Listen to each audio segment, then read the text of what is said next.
La charla mensual que celebra la Escuela Local de Familias. Tenemos aquí esta mañana a Isabel Mejías, también tenemos a Ana Sánchez, que va a ser la ponente. Muy buenos días. Buenos días. Enseguida nos va a decir el título de la charla, que es más que importante, sí, sin duda alguna, que será, Ana. El título es: en el desarrollo de la personalidad de mis hijos, no solo influyo yo. Me encanta que las ponéis cortitas, para que se queden, ¿eh? Sí. Me encanta. Siempre las ponéis bastante escuetas para que todo el mundo se quede con la copla. Sí. Pero lo explica muy bien, queda muy claro así, Sí, y atrae, absolutamente. atrae. Es que realmente es difícil intentar resumir en una sola frase lo que vas a hablar durante una hora. Claro. Porque como es verdad que se hablan como muchos conceptos, Sí. de verdad que resumir en una frase es súper complicado. Yo no te puedes imaginar las vueltas que te doy la cabeza. No, esta no. No, esta, hasta que al final, bueno, pues esta es un poco larga, pero parece que resume perfectamente lo que se va a poder hablar. Lo que se va a poder hablar. Bueno, recordemos, Isabel, que siempre se hace la charla el último jueves de cada mes. Eso es. Insisto, lo digo porque En no este caso haya es el error. 25 En esta ocasión será el próximo jueves. La semana que viene, no este jueves, 25 sino de el día enero, 25. y el lugar que sabéis que en este año también hemos cambiado a la Casa de la Cultura. Ajá. Esa Pues diferencia. en Casa de también. Cultura, y lo hemos adelantado media hora, a las 8. Vale. Bueno, vamos un poco a la charla que has resumido, pero ahora vamos a desgranar un poco el asunto que vas a contar. A ver, lo que quiero trabajar principalmente en esta charla es el sentimiento de culpa, ¿vale? Va a ser lo fundamental que quiero trabajar es el sentimiento de culpa que tenemos prácticamente todos los padres en algún momento de la crianza de nuestros hijos. Es que es un tema que me encuentro muy a menudo, tanto a nivel profesional como a nivel personal. Nos sentimos culpables muchas veces por... estoy transmitiendo a mi hijo aquellas cosas de mi personalidad que no me gustan. Estoy transmitiendo a mi hijo esa tozudez mía. Mi hijo ha tenido un problema y yo no he sabido muy bien cómo reaccionar. Nos sentimos culpables por prácticamente todo, incluso a veces hasta por temas genéticos. O sea, me siento culpable por haber transmitido genéticamente a mi hijo cualquier cosa. Como si eso se pudiera decidir. Eso es. Que es imposible. Eso es. Entonces, lo que más se va a trabajar aquí es el sentimiento de culpa a la hora de los padres, de lo que transmitimos, que por eso lo de la personalidad.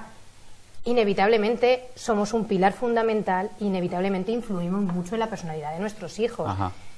Pero no son marionetas nuestras, ni son una copia exactas a nosotros mismos, sino que hay otros muchos factores que realmente influyen.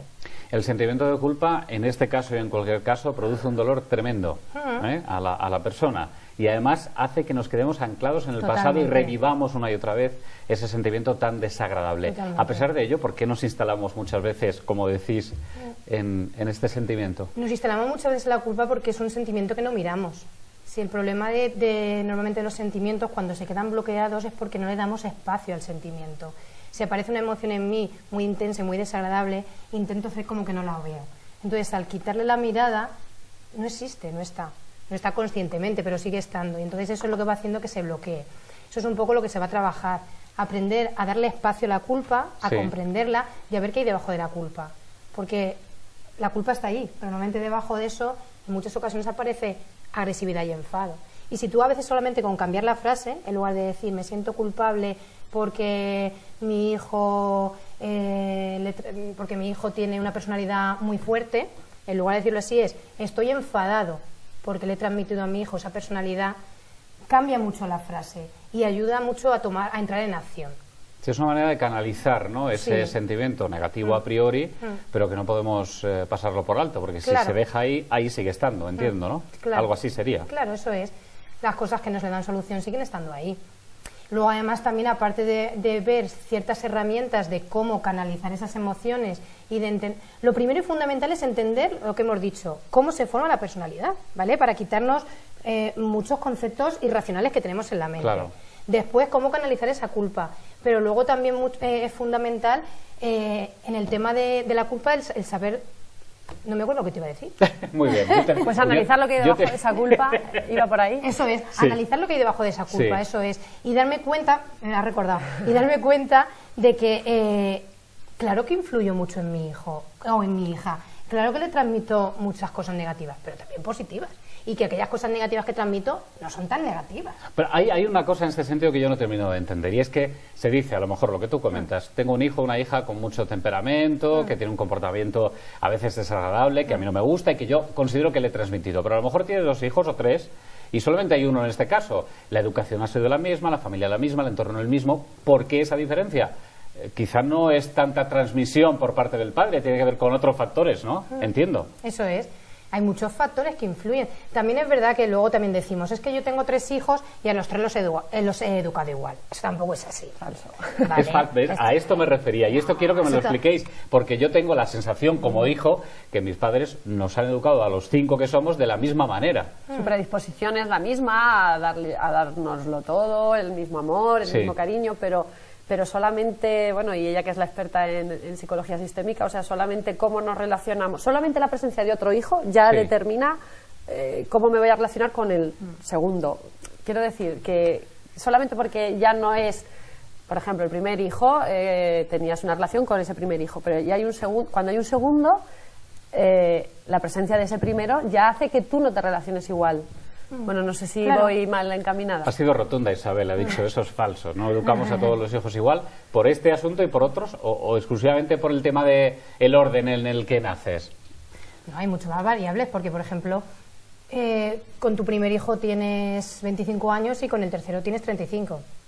O sea, no a nivel madurativo, a nivel experiencial, no es lo mismo tener 25 años que tener 35. Claro. La experiencia situacional que está ocurriendo en ese momento.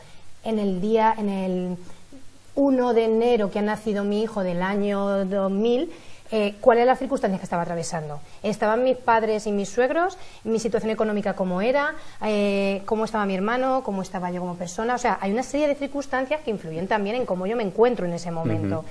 No se educa exactamente igual nunca a los hijos. Eso es una creencia en el que, como lo que tú dices, ¿no? Hemos educado a todos igual y cada uno de una manera. No es así. No hemos educado a cada uno igual. Educamos muy diferente en función de las experiencias que estamos viviendo y de cada carácter de cada hijo. Porque cada hijo de manera inicial nace con un temperamento. Ajá. Y eso sí que es hereditario, es genético y es el primer instante. Y eso lo observamos ya desde la cuna. Tú te vas a paritorio y observas en donde están los nidos, donde están todos los bebés, y ves a bebés totalmente tranquilos, ves a bebés muy activos en el mismo momento del nacimiento, nerviosos, despiertos. Eso ya es el temperamento. El niño también influye en mí y yo también influyo en él, entonces hay una reciprocidad ahí. También se produce bastante sentimiento de culpa cuando tienes un hijo bastante conflictivo, que estás reprimiendo continuamente. Llega un momento que incluso a lo mejor se pasa por lamento, se dice de palabra, no sé qué hacer con él, no sé qué hacer con ella, no sé por dónde tirar. Claro, el hecho de estar reprimiendo, reñiendo, intentando controlarle, también produce un sentimiento de culpa a veces, ¿no? Durísimo, que debe ser horrible, ¿no? ¿Y qué se puede hacer con esto? Lo mismo, canalizarlo. Sí, es que el sentimiento de culpa allí además es que juega en nuestra contra siempre, porque si yo, por ejemplo, lo que tú dices, tengo un hijo con un temperamento muy fuerte, muy impulsivo, que no atiende a normas, tengo un niño muy temperamental. Si le hago una reprimenda muy fuerte, luego me voy a sentir culpable. Esa culpa va a hacer que acto seguido sea excesivamente permisivo, cuando no tengo que serlo. Entonces ahí entramos en juego donde no se marcan límites, donde no se marcan normas, y entra ahí en juego, pues eso, ahora soy muy permisivo, ahora no puedo más con esto, vuelvo la carga. Y ese es el problema de la culpa en ese sentido. Ajá. Y que debe ser tremendamente difícil educar a los hijos. Isabel, esto lo hemos comentado muchas veces. Yo siempre te digo que la palabra difícil momentos. No me gusta. Difícil, ¿no? ¿Por cuál la podemos sustituir? ¿Algo complejo? Algo complejo. Pero también las personas necesitamos retos y tareas complejas para estar vivos y para desarrollarnos, ¿no? Y evolucionar. Con lo cual, la tarea de ser padre o madre es sin duda una de ellas. Tenemos que verlo como algo apasionante y algo enriquecedor que está ahí en nuestras vidas. Y algo que no nos tiene por qué superar. Y si en un momento dado nos supera, pues para eso está el poder aprender, el que nos orienten en un momento dado, o el que nosotros mismos veamos la salida a ciertas situaciones. ¿Cuánto se evoluciona cuando pasan estas cosas? Esto que hace Isabel, que hacéis los psicólogos, las psicólogas en general, de ver lo positivo hasta en lo negativo, esto también es básico para casi todo, ¿no? Yo creo que... Bueno, es que hablo yo más. No. Ana, cuéntanos. Es que no se trata de ver lo positivo y lo negativo, se trata de ver las cosas de manera completa, ¿vale? Es decir, está claro que hay situaciones muy desagradables y que tienen... un gran porcentaje de aspectos negativos, sí. Pero es que no existe el 100% en nada. todo tiene su parte complementaria, ¿sabes? Es decir, está claro que hay una situación muy desagradable con cosas muy complejas y muy feas, pero hay una parte que no está siendo así. Hay que mirar de manera completa. Claro, es una visión bastante global de la situación, también, ¿no? Visto desde la relatividad de las cosas, es decir, lo que yo estoy juzgando como una situación difícil, otra persona lo puede estar juzgando como una situación normal o que no le da esa connotación tan negativa, porque eso ahí depende mucho de la persona, ¿no? Que está juzgando esa situación. Sin duda. Bueno, pues básicamente se va a hablar del sentimiento de culpa, de cómo, en fin, canalizar esta sensación tan desagradable, insistimos. ¿Alguna otra cuestión se va a contar ya casi para terminar? Sí, principalmente es eso, entender, porque muchas veces eso es, me siento culpable porque mi hijo es como es, ¿no? Eso es lo que te digo, como que parece que le hemos transmitido todo lo negativo y le hemos transmitido. Entonces, vamos a intentar eso, explicar cómo se forma la personalidad de un hijo, cuáles son los factores que influyen. Vamos a intentar ver que es inevitable no influir, es que es inevitable no influir en cualquier ambiente en el que nos encontremos. Vamos a ver también lo que te digo, aprender a canalizar ese sentimiento de culpa y sobre todo, bueno, pues eso, a que los padres se vayan ante situaciones difíciles con la sensación de, en lugar de sentirme culpable, ¿qué responsabilidad tengo yo en esto y de qué manera puedo salir de aquí? De salir del bloqueo que tenemos. Isabel, invitamos a la gente. Pues eso, que venga todos los papás y mamás del pueblo. Creí que ibas a decir del mundo. No os caben allí, es imposible. Bien, pues eso, que vengan a ver a Ana, porque yo creo que se presenta muy interesante la charla, seguro que nos aporta a todos muchísimo. Y bueno, pues eso, el jueves 25 de enero, es decir, la próxima semana. Eso es, a las 8 de la tarde en la Casa de la Cultura. Ahí os esperamos. Perfecto, muchísimas gracias. A ti. Hasta la próxima y que sea un éxito. Gracias. Gracias.